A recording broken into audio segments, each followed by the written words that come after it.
Assalamualaikum warahmatullahi wabarakatuh. Jumpa lagi di channel Saung Edukasi. Video book kali ini berisi bagian B, sistem produksi usaha kerajinan dari bahan limbah berbentuk bangun datar. Namun sebelum mulai, jangan lupa untuk klik like, share, dan subscribe. Produk kerajinan banyak memanfaatkan bahan-bahan alam seperti tanah liat, serat alam, kayu, bambu, kulit, logam, batu, dan rotan. Ada juga yang memanfaatkan bahan sintetis sebagai bahan kerajinan seperti limbah kertas, plastik, dan karet. Produk kerajinan di setiap daerah memiliki kekhasan lokal yang menjadi unggulan daerah. Misalnya Kasongan, daerah istimewa Yogyakarta. Sumber daya alam yang tersedia adalah tanah liat. Kerajinan yang berkembang adalah kerajinan gerabah. Palu, Sulawesi Tengah, banyak menghasilkan tanaman kayu hitam. Kerajinan yang berkembang berupa bentuk kerajinan kayu hitam. Kapuas, Kalimantan Tengah, sumber daya alamnya banyak menghasilkan rotan dan getah nyatu. Sehingga kerajinan yang berkembang adalah anyaman rotan dan getah nyatu. Secara umum, jenis bahan limbah untuk produk kerajinan dapat dibagi menjadi dua kelompok, yaitu bahan limbah berbentuk bangun datar dan bahan limbah berbentuk bangun ruang. Beberapa kerajinan dari bahan limbah berbentuk bangun datar akan diuraikan secara singkat pada penjelasan berikut ini. Namun, materi yang diuraikan di sini merupakan contoh saja. Kalian dapat mempelajarinya sebagai pengetahuan dan diharapkan dapat mengeksplorasi pengetahuan lainnya sebagai bahan pengayaan. Aneka produk kerajinan dari bahan limbah berbentuk bangun datar. A. Kerajinan dari limbah kulit jagung. Kulit jagung merupakan limbah pertanian dari tanaman jagung. Kulit jagung kerap kali tidak diperhatikan, bahkan dianggap sampah, sehingga biasanya dibuang. Sampah kulit jagung bisa menjadi benda kerajinan yang sangat bernilai dan bisa mendatangkan keuntungan. Kerajinan dari limbah kulit jagung ini sangat unik dan menarik. Berikut contoh produk kerajinan dari limbah kulit jagung.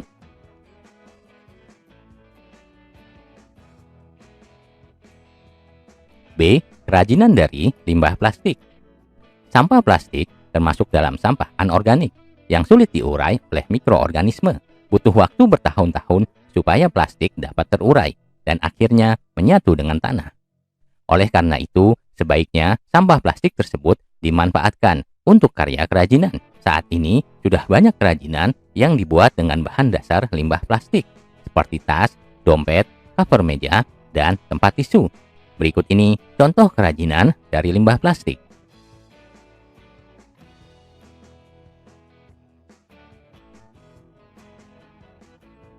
C. Kerajinan dari limbah daun pelepah pisang. Daun pelepah pisang kering dapat dijadikan sebagai kerajinan yang indah dan memiliki nilai ekonomi yang tinggi. Kerajinan tangan dari daun pelepah pisang kering sebaiknya menggunakan daun yang berwarna kuning hingga daun yang berwarna coklat dan benar-benar kering. Berikut contoh produk kerajinan dari daun pelepah pisang. D. Kerajinan dari limbah kertas. Kertas merupakan bagian dari limbah organik kering. Hal ini karena kertas mudah terurai dalam tanah.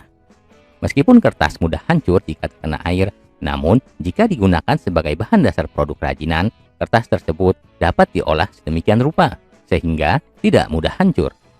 Caranya yaitu dengan menambah kandungan lem atau zat pelindung anti air seperti melamin atau politur. Dapat pula dengan dilapisi plastik.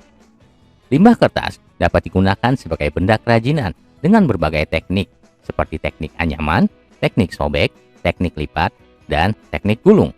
Berbagai karya yang dapat dihasilkan dari limbah kertas antara lain keranjang, vas bunga, sandal, wadah serbaguna, bunga, hiasan dinding, wadah tisu, taplak, boneka, dan masih banyak lagi. Berikut contoh kerajinan yang dihasilkan dari limbah kertas. E. Kerajinan dari limbah kain perca. Kebutuhan sandang manusia berupa pakaian merupakan kebutuhan primer sehari-hari yang harus dipenuhi. Produksi pakaian yang dilakukan oleh para penjahit atau konveksi menghasilkan banyak limbah kain yang biasa disebut kain perca. Limbah kain perca dapat dibuat sebagai bahan dasar kerajinan yang cukup unik dan menarik. Bahkan busana itu sendiri dapat dihasilkan dari kain-kain perca yang dijahit bersambung-sambungan. Bagi sebagian orang, ada juga yang berminat pada busana jenis ini karena unik. Sekarang, sudah semakin banyak orang melirik produk kerajinan berbahan kain perca karena selain murah, juga desainnya unik. Berikut ini contoh kerajinan sandal dari limbah kain perca. F. Kerajinan dari limbah kardus. Saat ini, banyak sekali kardus bekas yang ada di lingkungan kita. Itu dikarenakan hampir setiap barang kebutuhan kita sehari-hari menggunakan kardus sebagai pembungkusnya. Bagi seorang yang berjiwa wirausaha, maka alangkah lebih bagus bila kardus tersebut dimanfaatkan menjadi sebuah kerajinan unik dan juga memiliki nilai seni yang tinggi. Berikut ini contoh produk kerajinan dari limbah kardus. G. Kerajinan dari limbah sisik ikan. Sisik ikan pada umumnya hanya dibuang karena dianggap sebagai limbah yang tidak bermanfaat. Ternyata, sisik ikan dapat dimanfaatkan untuk benda kerajinan, pada umumnya untuk kerajinan aksesori. Limbah sisik ikan bisa dijadikan sebagai bahan utama pembuatan aksesoris seperti anting-anting, cincin, kalung, bros, dan gelang. Hasilnya terlihat unik, artistik, dan menarik. Berikut contoh aneka kerajinan dari limbah sisik ikan. H. Kerajinan dari pecahan keramik. Pecahan keramik ternyata dapat dimanfaatkan untuk kerajinan atau hiasan. Pecahan-pecahan keramik dapat dijadikan sebagai hiasan mozaik atau hiasan yang lainnya. Biasanya, mozaik dari pecahan keramik disusun untuk membuat gambar bercorak abstrak atau background dari suatu gambar, atau untuk melapisi dinding dan lantai agar terkesan unik. Berikut contoh kerajinan dari pecahan keramik.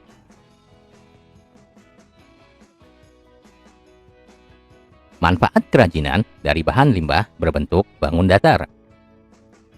Manfaat produk kerajinan dari bahan limbah berbentuk bangun datar dapat dibedakan menjadi dua, yaitu 1. Manfaat produk kerajinan sebagai benda pakai. 2. Manfaat produk kerajinan sebagai benda hias. Manfaat produk kerajinan sebagai benda pakai. Sebagai benda pakai, produk kerajinan yang dibuat mengutamakan fungsinya. Adapun unsur keindahannya hanyalah sebagai pendukung. Berikut contoh kerajinan dari bahan limbah berbentuk bangun datar sebagai benda pakai. B. Manfaat produk kerajinan sebagai benda hias. Produk kerajinan sebagai benda hias meliputi segala bentuk kerajinan yang dibuat dengan tujuan untuk dipajang atau digunakan sebagai hiasan. Berikut contoh kerajinan dari bahan limbah berbentuk bangun datar sebagai benda pakai. Potensi kerajinan dari bahan limbah berbentuk bangun datar. Produk kerajinan di suatu daerah tentunya berbeda dengan daerah lainnya. Masing-masing daerah memiliki ciri khas kerajinan yang menjadi keunggulan daerahnya. Hal ini disebabkan oleh sumber daya yang dimiliki dari masing-masing daerah berbeda. Di bawah ini merupakan contoh hasil limbah berbentuk bangun datar yang dapat dimanfaatkan untuk kerajinan dilihat dari kondisi wilayahnya. A. Daerah pesisir pantai atau laut. Limbah berbentuk bangun datar yang banyak tersedia adalah sisik ikan, daun pandan, daun kelapa, dan lain sebagainya. B. Daerah pegunungan. Limbah berbentuk bangun datar yang banyak dihasilkan di daerah ini adalah daun-daunan kering, kulit buah-buahan yang bertekstur keras seperti salak, kulit pete Cina, dan lain sebagainya. C. Daerah pertanian. Limbah berbentuk bangun datar yang didapat pada daerah ini adalah jerami padi, kulit jagung, batang daun singkong, kulit bawang, dan lain sebagainya. D. Daerah perkotaan. Limbah berbentuk bangun datar yang dihasilkan di daerah perkotaan biasanya kertas, kardus, serbuk gergaji, serutan kayu, plastik, mika, dan lain sebagainya. Berbagai macam limbah berbentuk bangun datar sangat bermanfaat untuk bahan pembuatan produk kerajinan. Proses pengolahan masing-masing bahan limbah berbentuk bangun datar secara umum sama. Pengolahan dapat dilakukan secara manual maupun menggunakan mesin. Proses pengolahan limbah berbentuk bangun datar untuk produk kerajinan pada umumnya sebagai berikut. A. Pemilahan bahan limbah.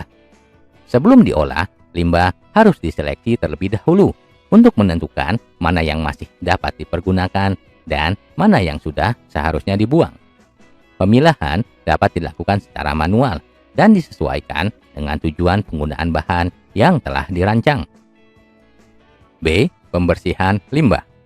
Limbah yang sudah dipilih harus dibersihkan dahulu dari sisa-sisa bahan yang telah dimanfaatkan sebelumnya. Misalnya limbah kulit jagung, maka kulit jagung harus dipisahkan dari tongkol dan rambutnya. Lalu, apakah tongkol dan rambutnya juga akan didaur ulang atau tidak? Itu tergantung dari perancangan produk kerajinan yang akan dibuat. C. Pengeringan. Limbah basah harus diolah dengan cara dikeringkan di bawah sinar matahari langsung atau dengan alat pengering agar kadar air dapat hilang dan limbah dapat diolah dengan sempurna. D. Pewarnaan. Pewarnaan pada limbah merupakan selera dari pembuat kerajinan. Jika dalam merancang diperlukan bahan yang diberi warna, maka diwarnai terlebih dahulu. Proses pewarnaan yang umum dilakukan pada bahan limbah basah dengan cara dicelup atau direbus bersama zat warna tekstil agar menyerap. Sedangkan bahan limbah kering dapat diwarnai dengan cara dipernis atau dipolitur. Dapat pula dicat menggunakan cat akrilik atau cat minyak. E. Pengeringan setelah pewarnaan. Setelah diberi warna, bahan harus dikeringkan kembali dengan sinar matahari langsung atau dengan alat pengering agar warna kering sempurna tidak mudah luntur. F. Finishing. Bahan limbah yang sudah kering dapat di-finishing agar mudah diproses menjadi karya. Proses finishing dapat dilakukan dengan berbagai cara, seperti disetrika untuk limbah kulit agar tidak kusut, dapat pula digerinda atau diamplas. Perencanaan produksi kerajinan dari bahan limbah berbentuk bangun datar. Untuk membuat produk kerajinan diperlukan perencanaan yang matang. Perencanaan produk kerajinan umumnya lebih menitikberatkan pada nilai-nilai estetika, keunikan, keterampilan, dan efisiensi. Sementara dalam pemenuhan fungsinya lebih menekankan pada pemenuhan fungsi pakai yang lebih bersifat fisik, misalnya benda-benda pakai, perhiasan, furnitur, sandang, dan sebagainya. A. Unsur estetika. Unsur estetika sering kita kenal dengan istilah keindahan. Keindahan adalah nilai-nilai estetis yang menyertai sebuah karya seni. Keindahan juga diartikan sebagai pengalaman estetis yang diperoleh ketika seseorang mencerap proyek seni, atau dapat pula dipahami sebagai sebuah objek yang memiliki unsur keindahan. Nilai-nilai keindahan atau keunikan karya seni memiliki prinsip kesatuan, keselarasan, keseimbangan, dan kontras, sehingga menimbulkan perasaan haru, nyaman, nikmat, bahagia, agung, ataupun rasa senang. Penerapan unsur estetika pada produk kerajinan yang memiliki fungsi hias sangat penting, karena produk kerajinan tersebut lebih mengutamakan keindahannya. B. Unsur ergonomis. Unsur ergonomis karya kerajinan selalu dikaitkan dengan aspek fungsi atau kegunaan. Adapun unsur ergonomis karya kerajinan adalah 1. Keamanan, yaitu jaminan tentang keamanan orang yang menggunakan produk kerajinan tersebut. 2. Kenyamanan, yaitu kenyamanan apabila produk kerajinan tersebut digunakan. Barang yang enak digunakan juga bisa disebut barang terapan. Produk kerajinan terapan adalah produk kerajinan yang memiliki nilai praktis yang tinggi. 3. Keluasan, yaitu keluasan penggunaan. Produk kerajinan adalah produk terapan atau pakai, yaitu produk kerajinan yang wujudnya sesuai dengan kegunaan atau terapannya. Produk terapan atau pakai dipersyaratkan memberi kemudahan dan keluasan penggunaan agar pemakai tidak mengalami kesulitan dalam penggunaannya. Sistem produksi merupakan sistem integral yang mempunyai komponen struktural dan fungsional. Komponen struktural yang membentuk sistem produksi terdiri dari bahan, mesin dan peralatan, tenaga kerja modal, energi, informasi, tanah, dan lain-lain. Sedangkan komponen fungsional terdiri dari supervisi, perencanaan, pengendalian, koordinasi, dan kepemimpinan yang kesemuanya berkaitan dengan manajemen dan organisasi.